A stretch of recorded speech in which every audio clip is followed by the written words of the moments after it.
Good afternoon. This is Tammy with the Forgiveness Connection, and I'm coming to you for your episode number 84 of Forgiveness on the Fly. And today we're continuing in a 5-part series where we're talking about forgiveness in 5 different areas of abuse.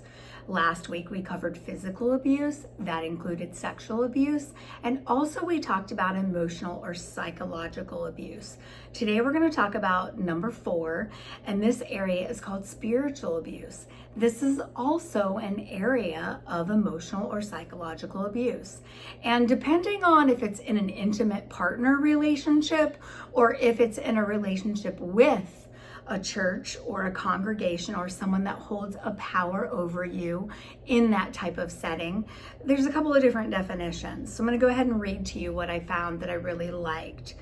This is abuse characterized by patterns of coercive and controlling behavior in a religious context. For example, control through the use of sacred texts or teachings, obedience to the abuser that possibly suggests that they hold a divine power, almost like the abuser is taking the spot of God.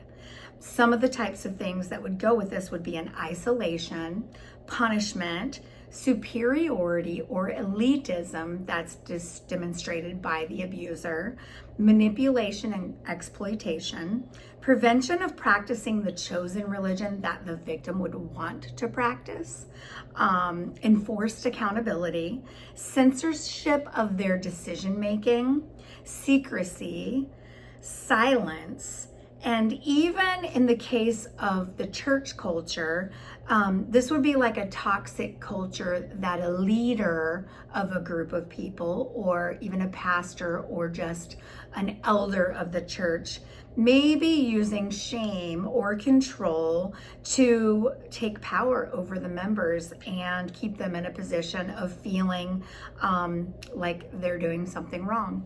So we're going to get into some forgiveness statements I would do if somebody that they came into the office here and they were struggling with someone trying to abuse them or abusing them spiritually.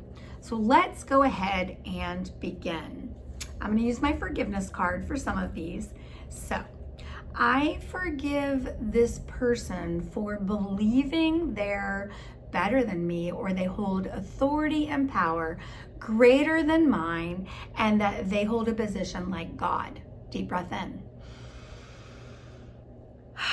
I forgive myself for believing because they are a leader or they're the leader of my family, I have to submit to their power and their control.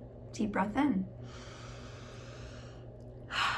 I forgive myself for believing, since I don't know all the rules and all the scriptures and everything I need to know about the Bible or religion, I have to believe a person that stands in this authority and power because they have more knowledge than I do. Deep breath in.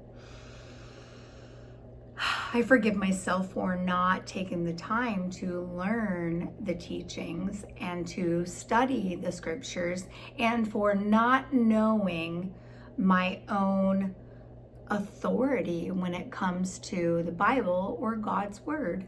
Deep breath in. I forgive myself for believing in order to have this relationship with this church or with this person that I really like and trust, I have to submit to all of their teachings, even if I'm not confident that their teachings match the Bible's teachings or the teachings of God. Deep breath in. I forgive any religious imbalance or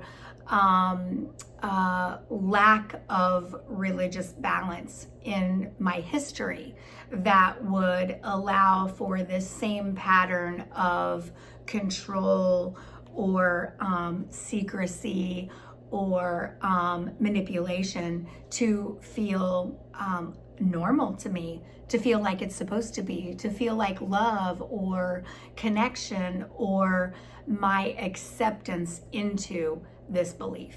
Deep breath in.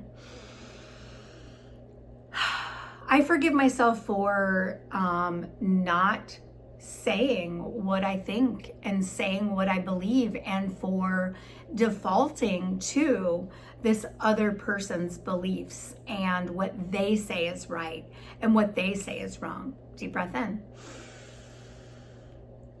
I forgive the other person for holding authority over me and for my belief that because I have a jaded past, I have to submit to their beliefs being right, and I have to feel all of this guilt or shame about my past, and that doesn't allow me to step into a space of telling them if I believe they're wrong or going against one of their beliefs or what they say are the beliefs of the church or the Christians or the Bible. Deep breath in.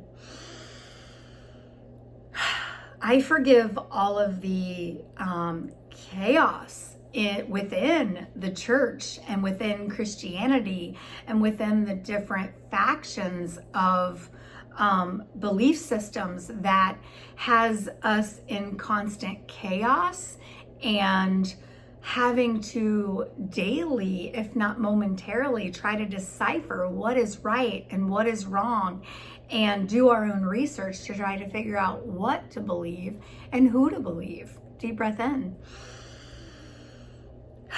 I forgive the people who judge Christians and church harshly. Deep breath in. I forgive the Christians and the churches that need to be judged harshly. Deep breath in.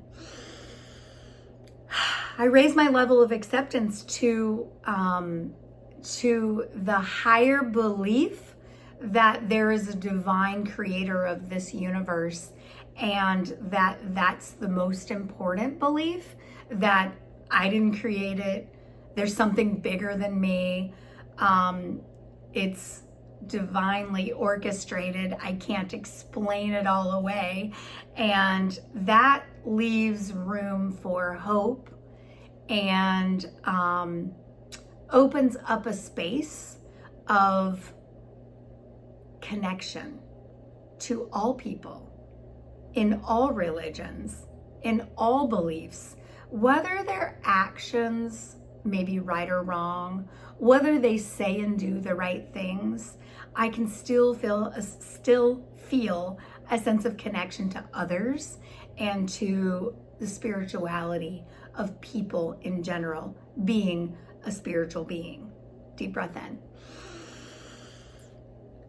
I forgive myself for any time in my life I projected my spiritual beliefs on someone else and they didn't receive it well. Deep breath in. I call up all of the spiritual abuse, the control, the misinformation, the lack of accountability. I call it all up out of the cells of my body and the souls of this community so that we can release all of the condemnation, all of the control, all of the rejection, all of the punishment, all of the isolation, and be more accepting of all people, even if we believe differently. Deep breath in. I forgive anyone in a church that's ever wronged me or made me believe or forced me into a belief that wasn't mine. Deep breath in. I forgive people who hold superiority over other people, either in a religious context or just a human context. Maybe that's a race thing. Maybe it's a culture thing. Maybe it's people just believing they're better than other people and shifting the scale and making us off balance as a society, believing that one is better than other, based on belief, based on color, based on race, based on culture, based on shoe size, based on physical looks. Deep breath in.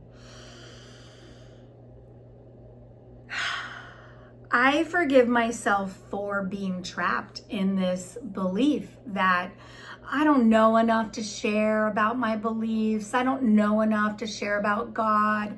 I don't know the Bible well enough. I didn't get raised in church. And for limiting myself and limiting my ability to help others see the big picture when it comes to choices and beliefs and finding hope in something bigger than just this world that's broken and the broken people that hurt other people. Deep breath in.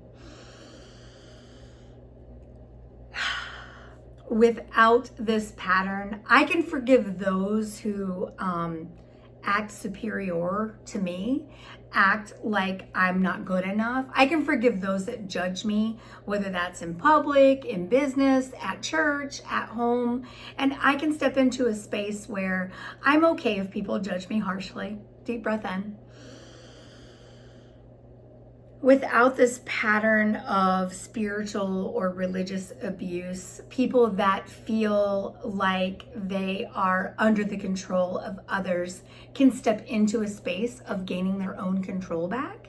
They can speak up. Obviously, I know that there are places in the world where it's not safe to speak up and you could lose your life for that. And I'm not judging anyone that wouldn't be able or wouldn't want to speak up in that situation.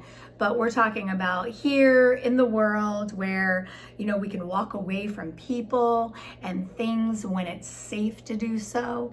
Obviously, we're also in a series talking about abuse. So if there's some other forms of abuse going on and you don't feel safe stepping away, I'm here if you want to reach out to get more help so that we can help you come up with a plan to gain your own emotional control back, to gain your own physical control back, and even your own spiritual control back, where you can actually be the boss of you again and your own beliefs and what you want to follow from a religious standpoint, and we can help you get you pointed in the right direction so that you can get the help that you need for forms of spiritual abuse. Deep breath in.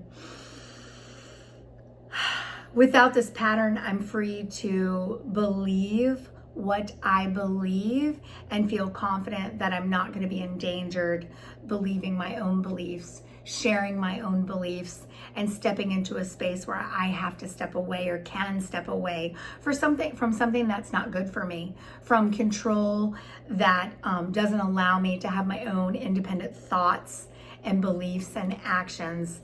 And obviously, having your own thoughts, beliefs, and actions is part of what makes you a human that's an adult human, and that you get to actually take action based on your own thoughts and beliefs, and that someone shouldn't be able to coerce you or keep you held in a space of submission to them based on your religious beliefs. Deep breath in.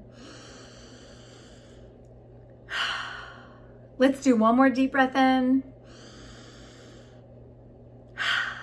All right, guys, that's it for this afternoon. Those were your statements for some of the things I would go over with a client that comes in and they feel like they're being spiritually abused, whether that be by an independent partner or someone in their family, or even by a religious group or organization where they feel like they're not independent to have their own thoughts and actions based on what they want to believe spiritually.